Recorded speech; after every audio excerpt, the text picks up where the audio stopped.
Hi friends, இன்றைக்கி ஒரு mini vlog உங்களோட ஷேர் பண்ணிக்க வந்திருக்கேன். ஸோ மார்னிங்கே வந்து இங்கே கடனை எல்லா வேலையும் முடிச்சுட்டு நானும் அம்மாவும் பார்த்திங்கன்னா கேஷுவலாக உட்காந்து பேசிட்டு வந்து அம்மா கிளாஸ் அட்டெண்ட் பண்ணுவாங்க. ஸோ அந்த டீட்டெயில் அம்மாட்ட கேட்டுட்டு இருந்தேன்.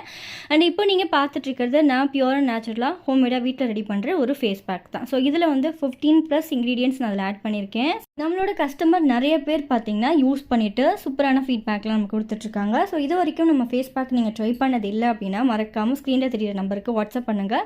ரெகுலராக யூஸ் பண்ணால் நம்ம ஸ்கின்ல இருக்கிற அந்த பிக்மெண்டேஷனை வந்து எக்ஸஸ் ஆயில் அண்ட் வந்து பிம்பிள்ஸ் வர ப்ராப்ளம் எல்லாமே போய் நம்மளோட ஸ்கின் வந்து நல்ல ஒரு க்ளோ கொடுக்கும் அண்ட் வந்து கிளியராக இருக்கும். ரெகுலராக யூஸ் பண்ணால் ஸ்கின் டோனே பார்த்திங்கன்னா நல்லா ப்ரைட்டாக இருக்கிற மாதிரி கொஞ்சம் சேஞ்ச் ஆகும். ஸோ ஷியூராக மிஸ் பண்ணாமல் என்னோடய ஃபேஸ் பேக்கை ட்ரை பண்ணி பாருங்கள். அண்ட் இந்த வீடியோவில் லாஸ்ட் டைம் போட்ட ஒரு விலாகில் இந்த ஹேர் ஆயில் நான் வந்து ஆட் பண்ணியிருப்பேன். ஸோ தனியாக ஒரு வீடியோவில் கொடுங்க அப்படின்னு கேட்டிருந்தாங்க ஷார்ட்ஸில். ஸோ அதுக்காக இந்த வீடியோ நான் சேர்க்குறேன்.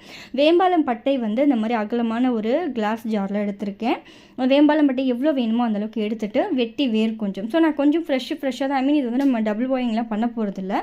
ஸோ டேரெக்டாக சன்லைட்டில் வைக்கிறதுனால நான் கொஞ்சமாகவே நான் ரெடி பண்ணி நான் அப்ளை பண்ணிட்டுருக்கேன். ஸோ வேம்பாலம் பட்டை நான் வந்து ஒரு ஸ்பூன் அளவுக்கு கொஞ்சம் வெட்டி வேர் சேர்த்துருக்கேன். அண்ட் வந்து 2 ஸ்பூன் அளவுக்கு, நார்மலாக சின்ன ஸ்பூன் அளவுக்கு ட்ரை ரோஸ்மெரி லீவ்ஸ் வந்து இதில் ஆட் பண்ணியிருக்கேன். அண்ட் முக்கியமான இன்க்ரீடியன்ஸ் வெந்தயம். ஸோ வெந்தயமும் சேம் அந்த சின்ன ஸ்பூனில் 2 ஸ்பூன் அளவுக்கு வெந்தயம் சேர்த்துருக்கேன். இப்போ இந்த பவுலில் தேங்காய் எண்ணெய் நல்லா வந்து ஃபில் பண்ணிவிட்டு, ஸோ செக்கில் ஆட்டின எண்ணெய் இருந்தால் ரொம்ப பெட்டர். என்கிட்ட நார்மல் கோகோனட் ஆயில் இருக்குது. ஸோ அந்த ஆயில் ஆட் பண்ணி அதில் வச்சுட்டு ஓவர் நைட் அப்படியே விட்டுட்டு மறுநாள் மார்னிங்லேருந்து ஸோ நல்ல வெயில் இருக்கிற டைமில் அதை எடுத்து வச்சுடுங்க. ஸோ அந்த வெயில் நல்லா அந்த ஆயிலில் படணும்.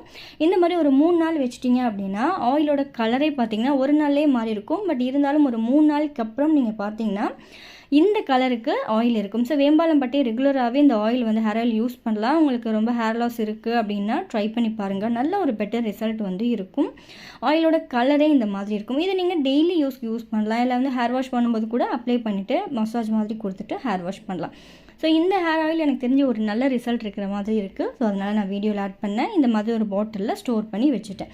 ஸோ எவ்வளோ வேணுமோ அந்த அளவுக்கு நம்ம ரெடி பண்ணி யூஸ் பண்ணலாம். ஸோ இந்த மாதிரி யூஸ்ஃபுல்லான வீடியோவுக்கு நம்ம சேனலை மறக்காமல் ஃபாலோ பண்ணிக்கோங்க. பை, தேங்க்ஸ் ஃபார் வாட்சிங்.